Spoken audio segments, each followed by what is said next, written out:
कुरान में काफिर शब्द बार बार आया है। काफिर किसे कहते हैं? डिक्शनरी के हिसाब से काफिर का मतलब होता है सच को छुपाने वाला, सच को झुठलाने वाला। और इस्लाम में जो काफिर लफ्ज़ है उसका मतलब है इस्लाम धर्म को झूठा कहने वाला।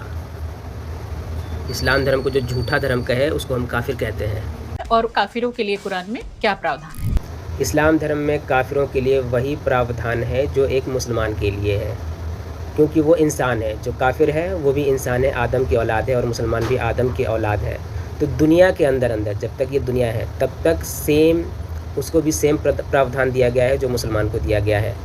यानी कि उसकी जान की कीमत वही है जो एक मुसलमान की जान की कीमत है। उसके अंदर भी एहसासात हैं, फीलिंग्स हैं, उसे दर्द होता है। तो सेम टू सेम प्रावधान दोनों को दिए गए हैं, चाहे जुल्म काफिर के साथ हो चाहे मुसलमान के साथ हो, कानून दोनों के लिए बराबर है। इसके लिए बहुत सारी हदीस है जिसे आप पढ़ सकते हैं। बोलिए, मैं काफिर हूँ कि नहीं हूँ? मेरे लिए क्या सजा है, क्या प्रावधान? आप काफिर हैं कि नहीं ये आप बताएंगी। आपने पूछा ना मैं काफिर हूँ कि नहीं, ये आप बताएंगी।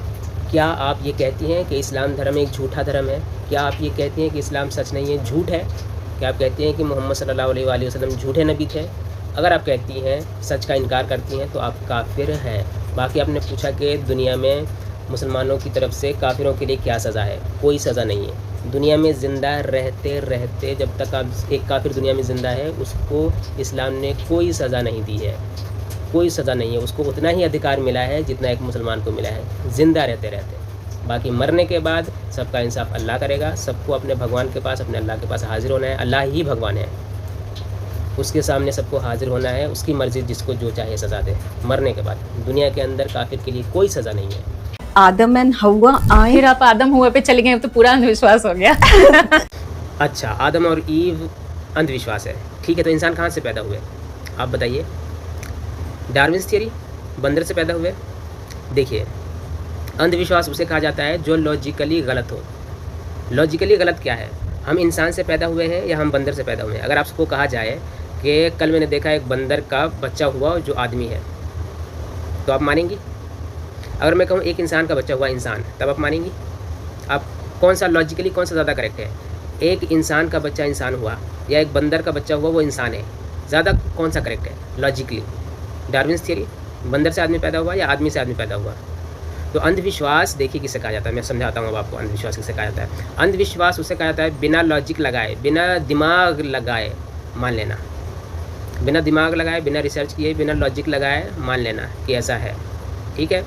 डार्विन्स थियरी में लॉजिक फिट नहीं बैठता, लॉजिक फेल हो जाता है। लेकिन आदम ईव में लॉजिक फेल नहीं होता, क्योंकि इंसान का बच्चा इंसान ही होता है, ठीक है।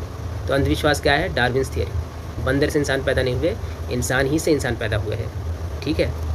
देखिए, जब एविडेंस ना हो तो लॉजिक लगाया जाता है। अंधविश्वास के लिए कोई जगह नहीं है, फाइनल जगह जो है वो लॉजिक को दिया जाता है। इंसान का दिमाग क्या कहता है, अंधविश्वास क्या होता है? लॉजिक का ऑपोजिट, ठीक। तो लॉजिकली क्या करेक्ट है?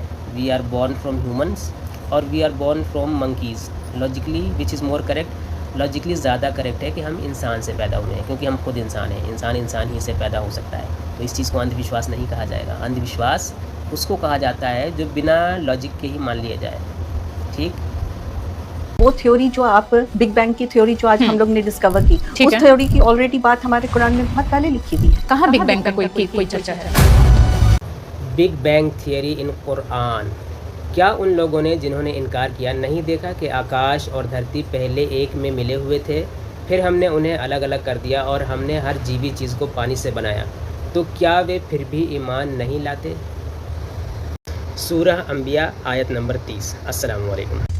अगर कोई धर्म या मजहब, उसके कुछ विचार या उसकी कुछ मान्यताएं समय के साथ अंधविश्वास के तौर पर बदलती चली जाएं और ऐसा लगे कि अब इसमें साइंटिफिक टेम्परामेंट के साथ कुछ बदलाव की जरूरत है, तो क्या हमें उन बदलावों को स्वीकार करना चाहिए या उन्हीं पुरानी पुस्तकों पर आधारित बातों को मानना चाहिए?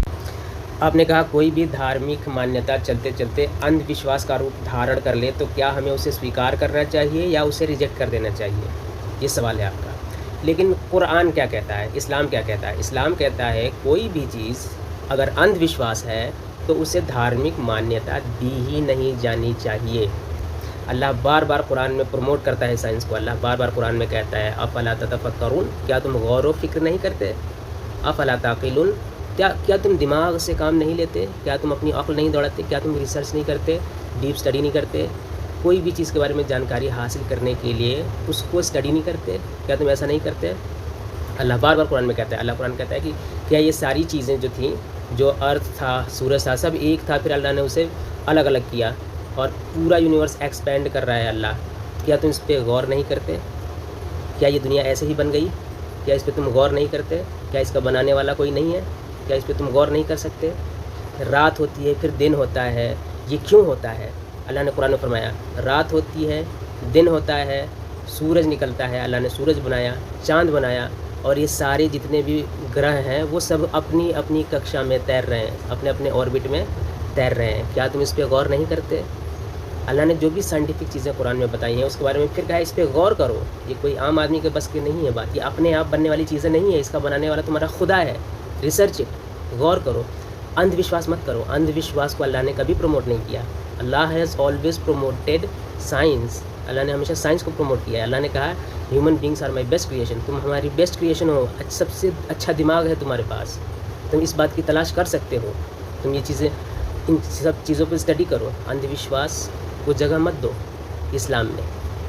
तो अल्लाह क्या करता है, कुरान क्या करता है, साइंस को प्रोमोट करता है, अंधविश्वास को हमेशा डिमोट करता है। नेवर, अल्लाह नेवर प्रोमोट्स अंधविश्वास। अंधविश्वास के लिए इस्लाम में कोई जगह नहीं है।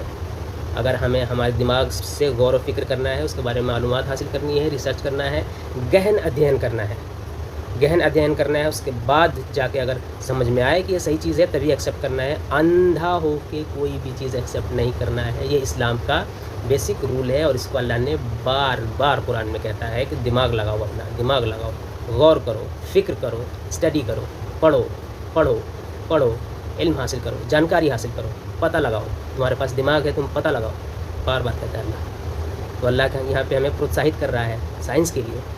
अल्लाह हमें इनवाइट कर रहा है, हमें निमंत्रण दे रहा है कि आओ सीखो, हमने जो दुनिया बनाई है उसके बारे में जानकारी हासिल करो, सब कुछ जानो दुनिया के बारे में। अस्सलाम वालेकुम।